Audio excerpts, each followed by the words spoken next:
The early morning sunlight filtered softly through the worn-out curtains of apartment 3C, casting golden beams onto the tiny kitchen table where 7-year-old Malik Johnson sat.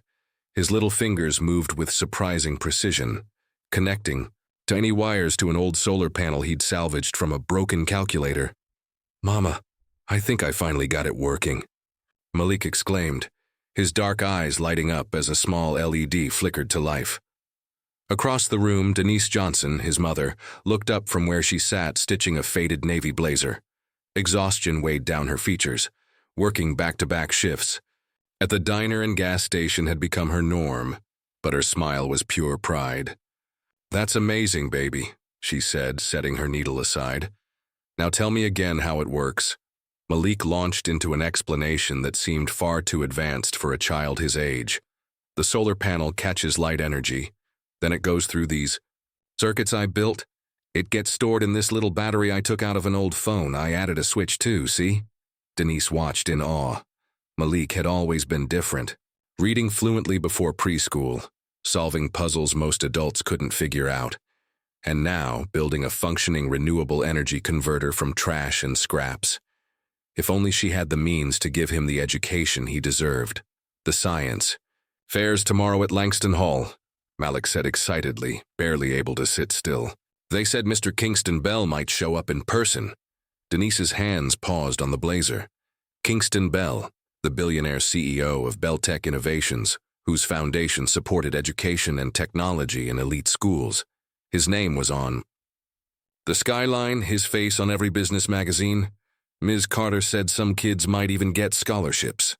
Malik continued quieter now. You think my project is good enough?" Denise stood, walked across the small apartment, and knelt beside her son. Gently turning his chin toward her, she said, "Malik, your mind is a blessing. That project is more than good. It's genius. And anyone who can't see that, that's on them." Malik nodded, comforted by her faith. But as he turned back to his wires, Denise looked around their tiny apartment. A water stain spread across the ceiling. The couch had been passed down from her grandmother. The fridge made a strange humming sound every few hours. Stashed in her drawer were utility bills and eviction notices, constant reminders of a life hanging by threads ever since Tyrone, Malik's father, had walked out when Malik was a toddler. This opportunity at Langston Hall might be their only chance. That night, after Malik had finally drifted off to sleep, Denise quietly took out the blazer again. It was the only decent piece of clothing he had for an event like this. A thrift store find from last Christmas, now too tight in the arms and short in the legs. She threaded her needle under the dim light and began letting out the sleeves. Stitch by stitch, the invitation had come as a surprise. Malik's underfunded elementary school in the Southside District had been selected for the annual Bell Tech Foundation Showcase. And Mr. Bell himself would be there. Denise didn't dare dream too much, but deep in her gut she knew this wasn't just another science fair. This was a door. She finished adjusting the jacket and held it up, smoothing the seams. It wasn't new and it didn't shine, but it was clean. And more importantly, it carried her hopes. "Perfect," she whispered, carefully draping it over their only kitchen chair. She moved to the window and stared out into the night. In the distance, the city sparkled, and somewhere on that far hill stood Langston Hall glowing like a dream. "Please," she whispered to the stars. "Just give him a chance."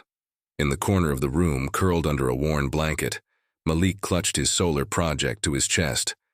He wasn't really asleep. His eyes fluttered with the images of what tomorrow might bring. He imagined standing in a grand hall, lights overhead, people clapping, and Mr. Kingston Bell shaking his hand with admiration. He didn't know yet that tomorrow would change his life forever, but not in the way he imagined. The next morning, the school bus made its slow climb up the winding road toward the northern edge of the city. The rich green trees gave way to iron gates and sprawling estates, their driveways lined with luxury cars. 7-year-old Malik Johnson pressed his forehead against the cool window, eyes wide as he took in the world he'd only seen in pictures. "Do you think he'll really talk to us?" whispered Janya, his classmate seated across the aisle. Malik held his solar project tightly in his lap, a bundle of wires and panels housed in a cardboard box painted dark blue to look more professional. Ms. Carter said he picks the best projects himself, he replied, voice soft but hopeful. This morning, when his mom helped him into the slightly too tight blazer she had stayed up sewing, she smiled at him like he was the most important person in the world. "You look so handsome," she'd said, gently patting his curls. "Just like your daddy when I first met him." That memory made Malik's chest ache. His father, Tyrone, had vanished from their lives 5 years ago. No notes, no calls, just debt and silence. As the bus curved around a bend, Malik remembered seeing his mother asleep at the kitchen table last night, her needle still in hand, fabric bunched under her cheek. He had quietly laid a blanket over her before heading back to bed. She worked herself to the bone, early mornings at the Clover Cafe, late nights at the corner store, and somehow still made time for him. She even squeezed in community college courses to become a nurse someday. "I'm going to help her," Malik whispered under his breath, clutching his project tighter. If Mr. Bell sees this, everything could change. In his imagination, Malik pictured Kingston Bell leaning in to study his invention, nodding in admiration. Maybe he'd offer a scholarship. Maybe even help them move into a better apartment, one where the heat worked in winter and the lights didn't flicker when it rained. Maybe Mama could finish her nursing degree and finally stop worrying about money. "Look!" someone shouted. Malik blinked and turned back to the window just in time to see it. Langston Hall. The bus had turned onto a pristine private drive flanked by towering hedges. At the end stood a modern marvel of architecture, glass, steel, and stone flowing together. Like a sculpture carved into the hill, shimmered in the morning sun, glowing against the skyline. Malik's mouth dropped open. He'd seen it in magazines, but in real life, it was bigger than his entire apartment building. "Remember, students," Ms. Carter called from the front, the bus. Her voice was a little more tense than usual. "Today is a big opportunity, so please best behavior. Represent our school with pride." The bus eased to a stop in a circular driveway already crowded with sleek black cars. Other schools had arrived ahead of them, their students stepping off in uniforms and polished shoes. "Come on," Jania nudged him. Malik hesitated. He looked down at his shoes, old sneakers cleaned as best as they could be, and noticed the blazer sleeves still didn't quite reach his wrists. A knot of nervousness twisted in his stomach. "You okay?" asked Ms. Carter gently, noticing him still in his seat. He nodded. "Just a little nervous." "You've got every reason to be proud, Malik. Your project shows real creativity. Don't let the surroundings shake you. It's what you've done that matters." Malik took a deep breath, letting those words settle in his heart. He stepped off the bus, cradling his project carefully. The air was crisp, carrying the faint scent of flowers and freshly cut grass. Up ahead, the massive double doors of Langston Hall stood open, welcoming them into a world that had always seemed out of reach. "This is for you, Mama," Malik whispered. With his head high and his blazer sleeves pulled down as far as they'd go, he walked toward the mansion, unaware that by the end of the day, everything would change again. The grand foyer of Langston Hall took Malik's breath away the moment he stepped inside. Sunlight poured through towering glass windows, illuminating polished marble floors that sparkled like mirrors. A crystal chandelier the size of a car hung above them, throwing delicate rainbows across the vaulted ceiling. "Welcome to Langston Hall," announced a woman in a sharp navy suit, her badge reading Beltec Foundation. "Please follow me to the exhibition wing." Malik clutched his blue-painted cardboard box like it was made of glass. Around him, the students from other schools were already streaming ahead, their uniforms neat, their science projects displayed on sleek presentation boards with printed labels and glowing LED panels. They passed walls lined with expensive artwork, modern sculptures and abstract paintings that probably cost more than their entire school budget. Malik's footsteps felt too loud, his presence too small in a place built for wealth. As they neared the exhibit entrance, a girl stood by the archway, poised, polished, and very much at home. She wore a pale blue designer dress that perfectly matched her ice-clear eyes. Her braided hair gleamed under the lights, and she held a sleek tablet in her manicured hand. "Who's that?" Malik whispered to Jania, walking beside him. "That's Imani Bell," she replied under her breath. "Kingston Bell's daughter." Malik's eyes widened. Of course. This was her home. Imani stood with a slight frown, scanning the students as they approached. "Southside Elementary?" she said, barely glancing up from her screen. "You're at the back, tables by the west windows." Her lips curled ever so slightly on the word, back. Malik's classmates began moving toward the direction, she pointed, but he stayed for a second longer, forcing a smile and gathering his courage. "Hi," he said politely. "I'm really excited to be here. I built a renewable energy converter to help families in my neighborhood lower their electricity bills." Imani finally looked up, her expression shifting from indifference to thinly veiled amusement. Her eyes moved to the cardboard housing of Malik's project, neatly painted but still clearly made from scraps. "Did you build that out of garbage?" she asked flatly. Malik's smile faltered, but he held firm. "I repurposed materials. That's part of the innovation, making something useful from what others throw away." Nearby, a group of kids from an elite academy in burgundy blazers snickered. One of them whispered something, and the others laughed. Imani looked over at them, then back at Malik. Her voice rose just enough for the others to hear. "You really think that belongs here?" she said. "My father doesn't fund science projects made out of junk." The laughter grew louder. Malik's face flushed with heat. "It's not junk," he said, trying to hold back tears. "It works. It could help people." "Sure it does," Monty said with a smirk. "Good luck beating the Bellevue robotics team with a box of trash." Malik stood frozen. His arms tightened protectively around his project. Suddenly it felt heavy in his hands. Worthless. Unwelcome. But then he remembered his mother's words. "Your worth isn't decided by what they see. It's decided by what you create." He looked up again and found his voice. "My mama says what matters isn't how much it costs. It's how much heart you put into it." Imani's smirk faded. Before she could respond, someone called her name from inside the exhibit hall. She turned and walked away without another word, her friends still chuckling behind her. Malik inhaled deeply, blinked away the sting in his eyes, and walked on, past the mockery, past the doubt, past the wealth that told him he didn't belong with. Every step toward the back of the hall, he stood a little straighter, because he wasn't here to impress rich kids. He was here to change his life. "Before we begin the presentations, you'll all be taking a guided tour of Langston Hall," said a tall woman in a sleek gray suit, her Bell Tech badge gleaming.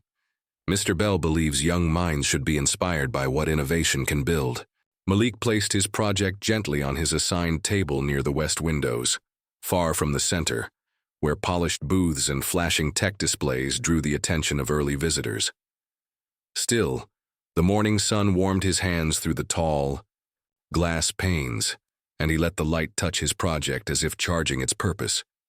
Even after what Imani said, Malik's curiosity outweighed his hurt. The tour began in the east wing. Malik walked beside Ms. Carter and Janiyah, trailing behind a stream of students and chaperones.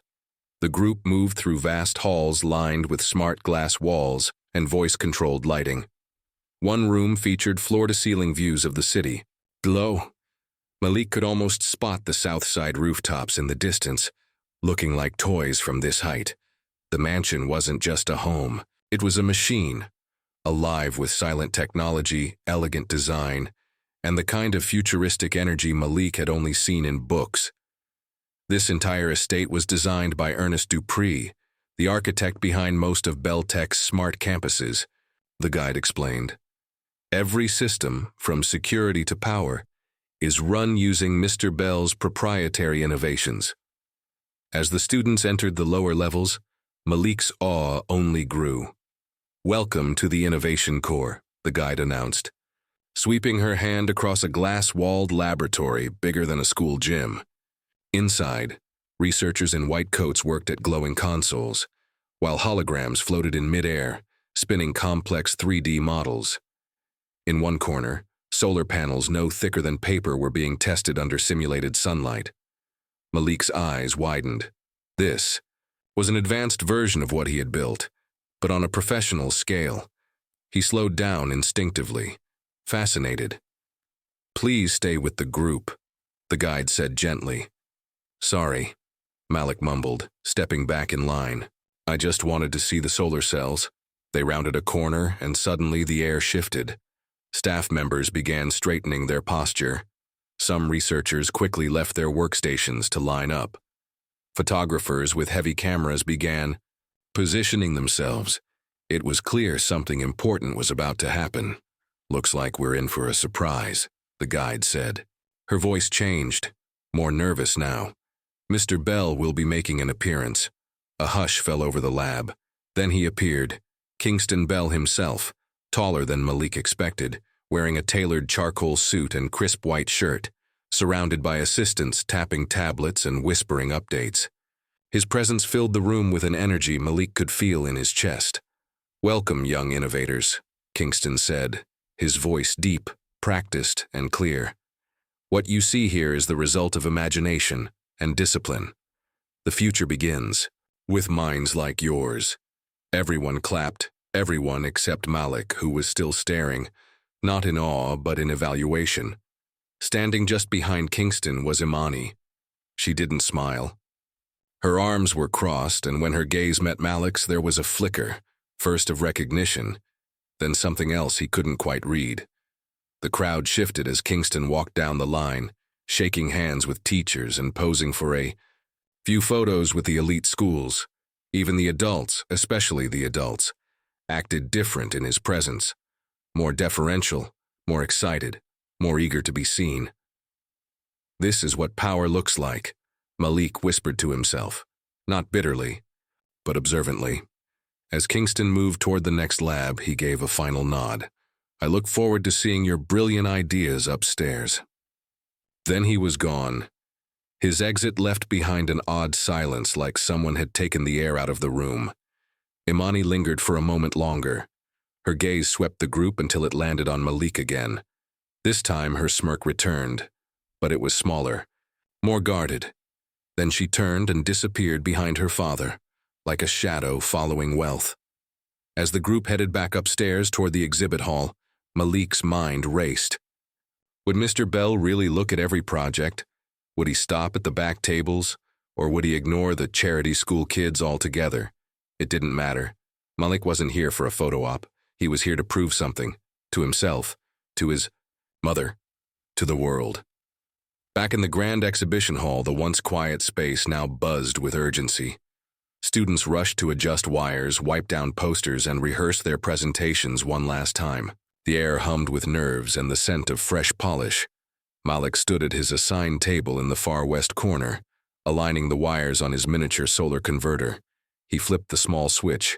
One LED light flickered, then two, then all. 5 lit up in a neat row. He smiled quietly to himself. "It works," he whispered. Ms. Carter appeared beside him, her eyes misting with pride. "Of course it does," she said. "Now remember, explain it slowly. Don't rush, no matter who's watching." Malik nodded. His hands were steady. His voice, less so. He practiced one more time. How the solar panel stored energy, how the salvaged battery delivered power, how the system could reduce bills for families like the Rodriguezes in Unit 2B, who'd spent winter nights with no heat. From the center of the hall, cameras flashed. Kingston Bell and his entourage were moving, slowly, deliberately, table to table. He listened to each student for a few moments, posed for a picture, then moved on. Malik's heart began thumping louder with each step they took closer. They were still far away, surrounded by tech from elite schools, touchscreen apps, robotics, arms, fusion models with brand sponsors printed on their display boards. He wasn't intimidated, but he was scared. Then it happened, too fast to stop. Malik stepped back slightly to adjust a wire and accidentally bumped his elbow against a small remote he'd left near the edge of the table. It fell. He lunged to catch it, but his foot caught the leg of a pedestal behind him. He didn't even realize the pedestal had something on it until he felt it shift. "No," he gasped, reaching out blindly. His fingers brushed porcelain. For a second he thought he had it, but physics wasn't kind. The deep cobalt blue vase, intricately painted with white dragons and clouds, spun through the air in slow motion. It hit the marble floor with a sickening crack that echoed like a thunderclap. Shards of priceless history scattered like blue snowflakes. Silence dropped over the entire room. Malik froze. His hand still hung in the air where the vase used to be. Then came the voice. Cold, cutting, loud. "Do you have any idea what you've just done?" Malik turned. Kingston Bell stood only feet away, eyes burning with fury. "That," he growled, pointing to the shattered remains, "was a Ming Dynasty vase, a gift from the Chinese ministry, worth over $20,000. Imani, standing behind him, looked stunned for half a second. Then she crossed her arms and smirked. Malik opened his mouth. Nothing came out. I didn't mean to," he managed. "It was an accident." "Accident?" Kingston's voice sharpened. "An accident is a smudge on the glass. You destroyed a piece of irreplaceable art." Ms. Carter rushed to Malik's side. "Mr. Bell, please, he's only a child." "Then maybe he should be taught some respect," Kingston snapped. "Who let these children wander around priceless artifacts unsupervised?" The cameras had stopped flashing. Staff members froze in place. "Security," Kingston barked, turning to a man in a black suit. "Get this boy out of here." A guard approached swiftly, placing a firm hand on Malik's shoulder. His grip was too tight. Malik's classmates stared, stunned. He looked to Ms. Carter. She opened her mouth, then closed it. Her hands trembled. No one stepped forward, not a single person. "I'm sorry," Malik choked, barely above a whisper. "I'll pay it back. I'll work," Kingston scoffed. "With what?" "Your little box." "Wires?" Malik flinched. His solar project, still lit, blinked in soft defiance from the corner of the table. "You think that's innovation?" Kingston continued, loud enough for the crowd to hear. "You brought junk into my house. You don't even belong here." Behind him, Imani's smirk grew. The guard began leading Malik away. "You're banned from every future Beltech event," Kingston declared, "and so is your school." His words cut deeper than the marble underfoot. Malik didn't cry, but inside something crumbled. Outside, the skies had turned a moody gray. The sun was gone. Rain clouds rolled in as the exhibition lights gleamed behind the glass walls. "Wait, at the bus," the guard said, releasing Malik at the edge of the circular driveway. And then he walked back inside, leaving a 7-year-old boy standing in a storm with no one on his side. Malik looked back once, at the mansion, at the heavy doors, at the place where he had come to change his life, and all he saw was a wall. The rain began to fall, softly at first, then harder. Cold drops soaked through his too small blazer. He didn't move. His mother had stayed up all night sewing those sleeves, and now they hung heavy with water and shame. But he stayed. Let the rain fall. Let the water wash away the laughter, the blame, the humiliation. Some wounds, Malik thought, can't be washed clean, but maybe, just maybe, they can be built over. Rain beat down in sheets as Malik stood on the vast stone driveway, soaked to the bone, the blazer his mother had stayed. Fall night mending now clinging to him like a wet rag. His project was still inside, abandoned in the chaos, forgotten just like him. His fingers trembled. Not from the cold, from something deeper. Injustice.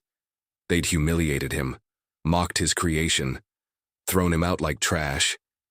And for what? Mistake? A broken vase?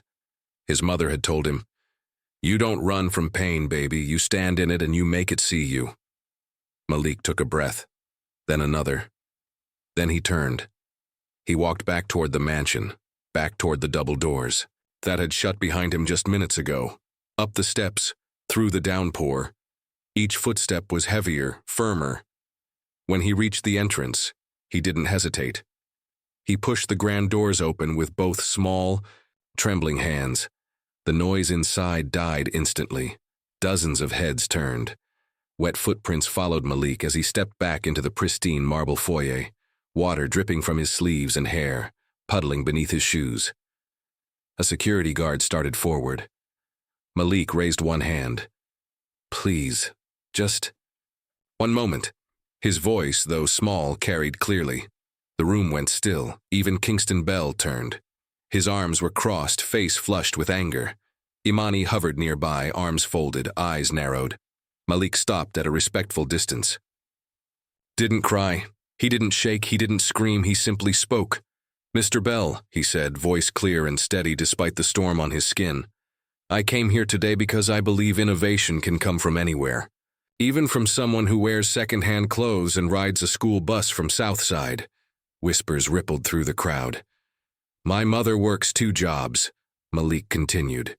"She helped me build that project. She helped me believe in myself when we didn't even have enough to keep the lights on." He looked straight into Kingston Bell's eyes. "I'm sorry about your vase, truly. I know it was expensive. I know it meant something to you.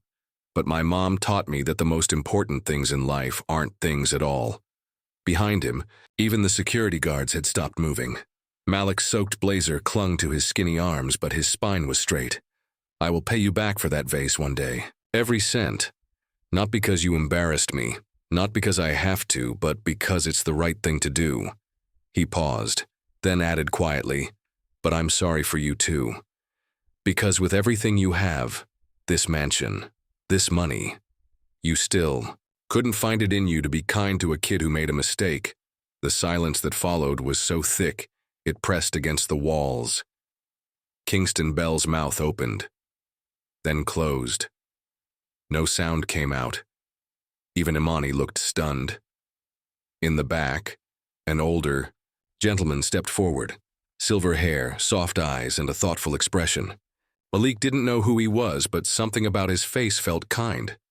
Before Kingston could say another word, the older man stepped forward. "Young man," he called. Malik turned. "My name is Dr. Elijah Freeman," the man said, removing his coat and placing it gently around Malik's small shoulders.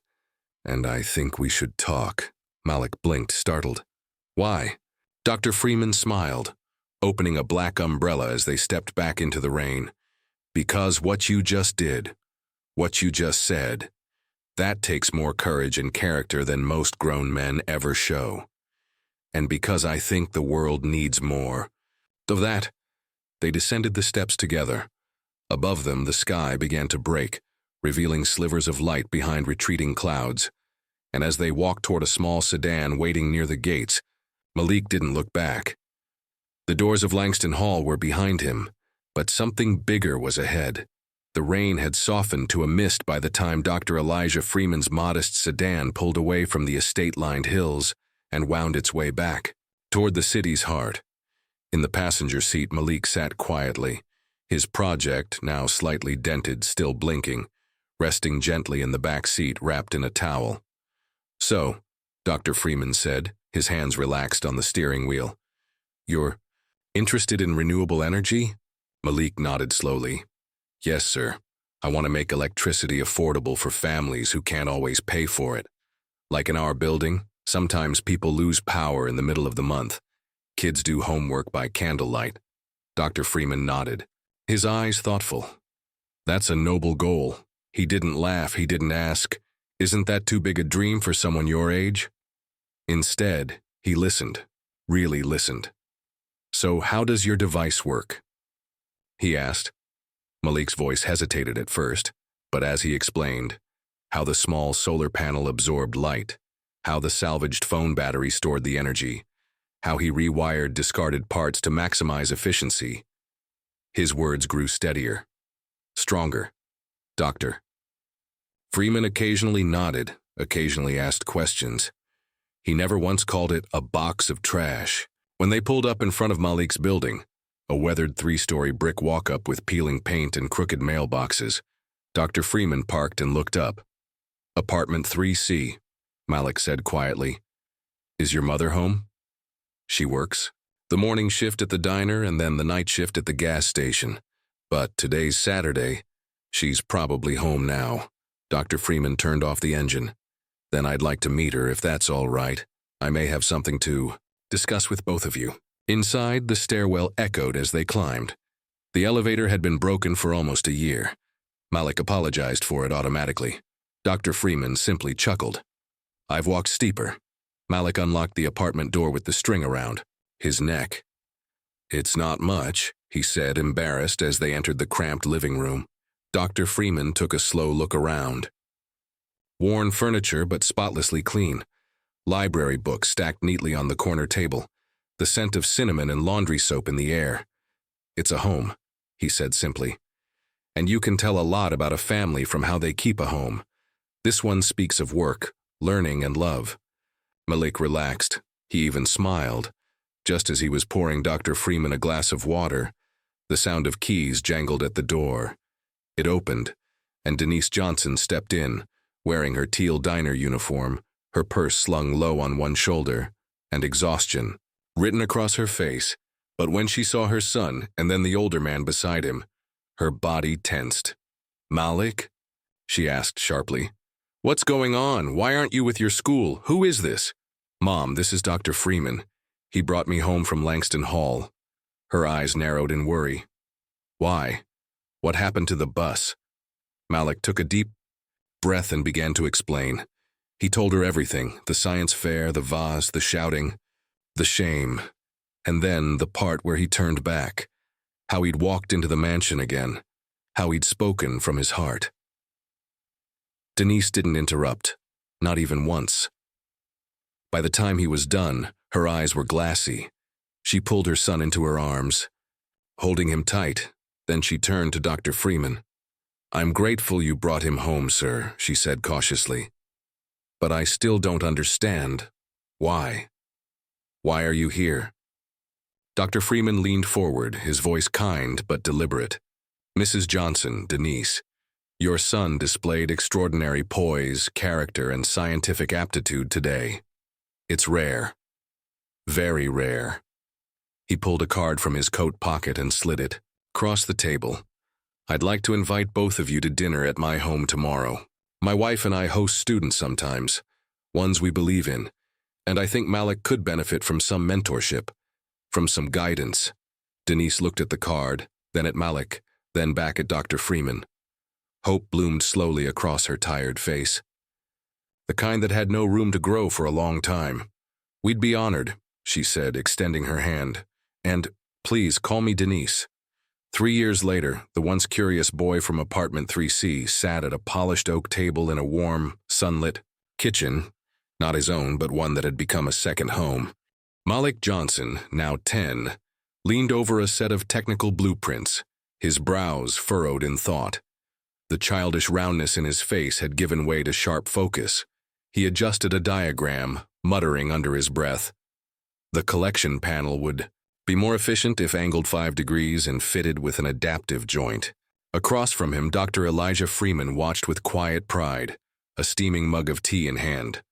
Possibly, Elijah said, but consider the cost implications if we scale this for communities with limited resources. That had become their rhythm.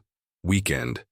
Sessions at the Freeman's house in Maplewood Hills, an area worlds apart from Southside, yet filled with understanding, not judgment. What had begun as a dinner invitation had turned into mentorship, and then into family. Elijah handles the physics, said Mrs. Clarice Freeman, entering the kitchen with a tray of cinnamon scones. I'm the one who makes sure the boy eats. Clarice, retired, chef, matriarch, and fierce advocate of flavor, had also become a mentor in her own right. Between pastries, she taught Malik how to balance his meals, his moods, and sometimes his confidence. Malik grinned. Thank you, Mrs. Freeman. You're tall enough now to call me Clarice, baby. He laughed, but still called her Mrs. Freeman anyway. The blueprints spread before him weren't housed in a cardboard box anymore. His renewable energy project had evolved, now a sleek, modular prototype that could be built with affordable parts and distributed to low-income neighborhoods across the country. Where's your mom? Clarice asked, checking the clock. Her class let out at noon. She'll be here soon, Malik said. Denise had taken night classes more seriously in the past few years. With Clarice's help, she'd moved from a diner waitress to a hostess at an upscale soul food restaurant. It allowed her to support herself better and to study. As if summoned, the doorbell rang. Clarice returned with Denise, who was still catching her breath from the walk, but smiling wide. In her hands, a newspaper. "Have y'all seen this?" she said, spreading the business section across the table. The headline read, "Beltec's profits plummet amid innovation." Crisis Malik's eyes scanned the bolded subhead. "Company has not released any successful product in over 18 months. Guess Kingston Bell's empire is finally cracking," Denise said. "They lost most of their engineering talent," Clarice added. "Can't keep staff when leadership only knows ego." Malik stared at the article for a long time. The name Bell still stung, not because he wanted revenge, but because it had once symbolized what he couldn't have. "Malik," Elijah said gently, "I think it's time we talk about your next step." Malik looked up. "I mean it," Elijah continued. "What you've created here, it's more than a project now. It's a product, a viable, scalable solution. I think it's time we consider a patent." Malik blinked. "A patent? It's expensive," Denise said carefully. "And we don't have that kind of money." "Elijah and I have discussed this," Clarice said, pouring everyone sweet tea. "This isn't charity, Denise, it's investment. We believe in your son, we believe in his vision." Elijah leaned forward. "You turned failure into purpose, Malik. That day at Langston Hall, you didn't just speak truth. You started building a future." Malik looked at his hands, calloused now from soldering and tweaking panels. He looked at the blueprints, at his mother, beaming with pride, at Clarice handing him another scone, at Elijah, who believed in him before the world did. A slow smile spread across his face. "I think," Malik said, his voice firm, "it's time I stop just inventing. It's time I start building." 7 years later, the sun glinted off the sleek glass exterior of a building that didn't belong in the South Side. That was intentional. It stood as a shining contrast to its surroundings, a bold message. This was the headquarters of MJ Power Solutions, the brainchild of Malik Johnson, now 17. Inside a modern conference room on the top floor, Malik stood tall, slender, confident, dressed in a crisp navy blazer. His dreadlocks were neatly tied back. He no longer looked like the boy who had once been thrown out of Langston Hall in the rain. Across the table sat Denise, now officially Director of Operations. She had completed her nursing degree but discovered her real strength in managing Malik's fast-growing company. She slid a tablet across to him. "The numbers are in. The Westbridge housing project is live. We've provided clean, stable power to over 230 families." Malik smiled. That's what this was always about. Dr. Elijah Freeman, now 80 but still mentally sharp, nodded from the head of the table. As MJ Power's lead scientific advisor, he had guided Malik every step of the way. "And we've managed to cut their energy bills by 60%, he said. "Your tech is proving what you always believed, that smart solutions don't have to be expensive." Just then, Clarice entered the room carrying a tray of sandwiches. "I told y'all, no decisions on an empty stomach," she announced, setting "Drew down." Everyone chuckled. The traditions hadn't changed. What had changed was the world's view of Malik Johnson. His patented solar converter, once pieced together with wires from broken calculators, was now installed in low-income neighborhoods across 3 states.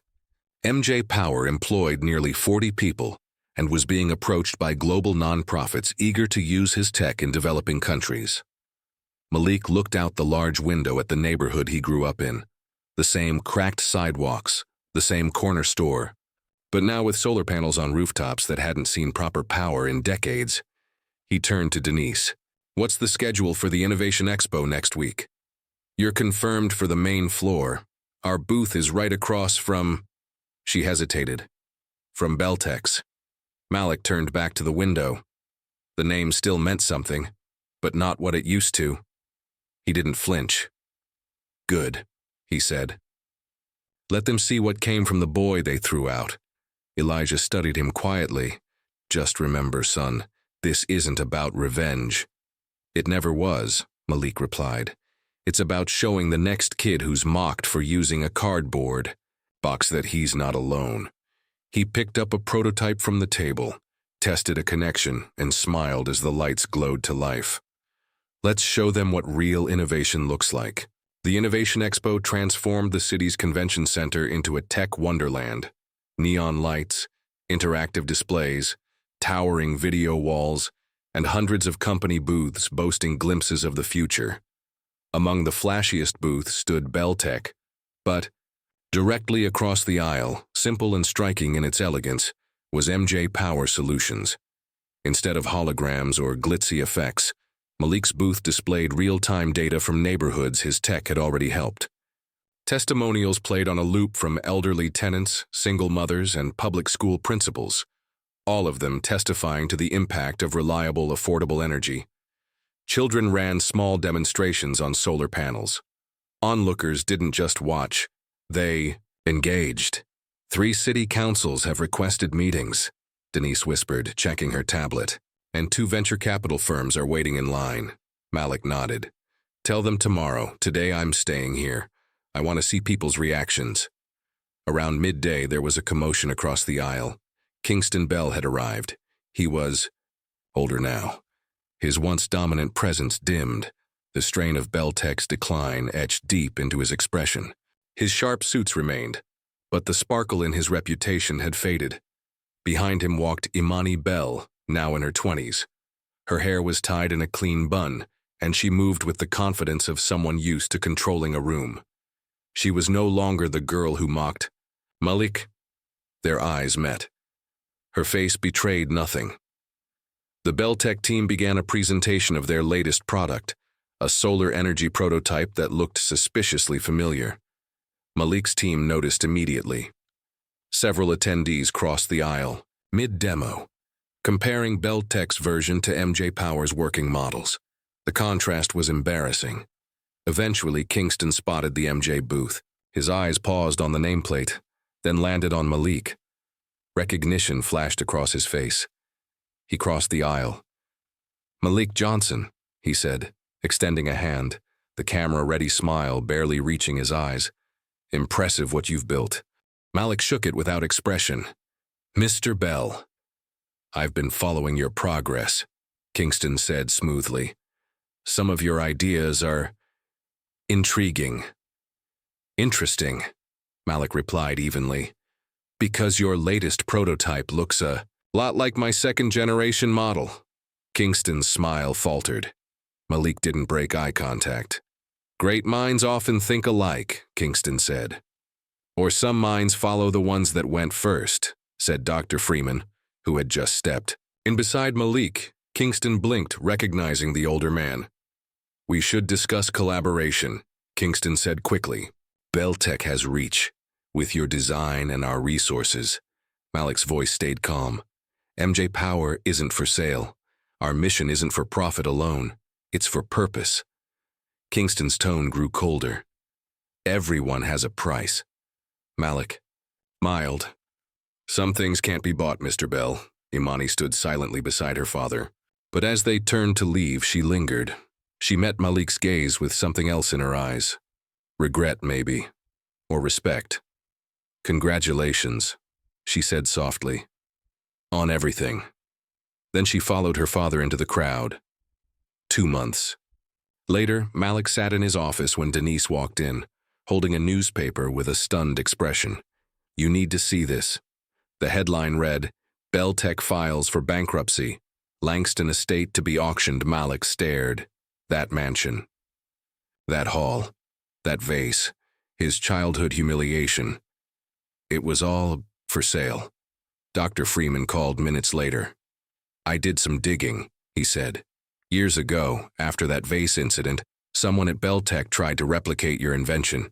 We never had proof. Until now, he paused. The estate's archives are included in the auction. Malik didn't speak for a long time. Finally, he said, We're going to buy it.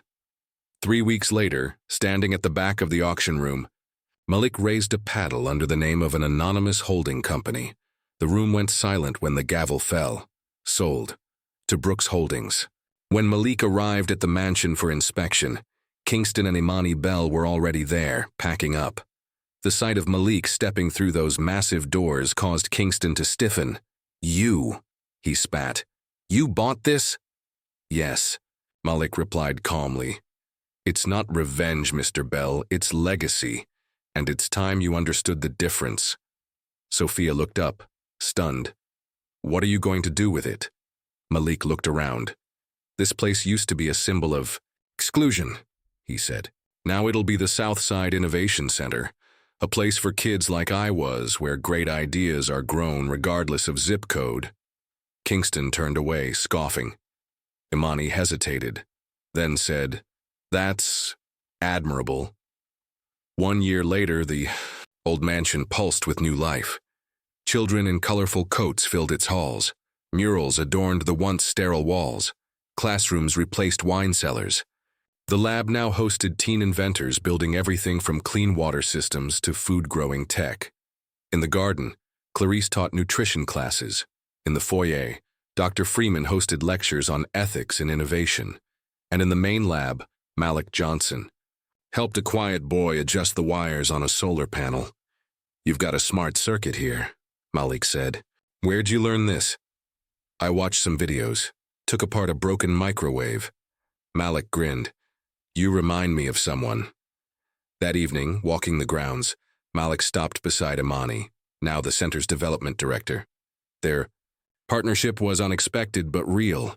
"Do you ever think about that day?" she asked. "Every day," he said. "But I don't want justice in lawsuits or headlines. I want justice in opportunity."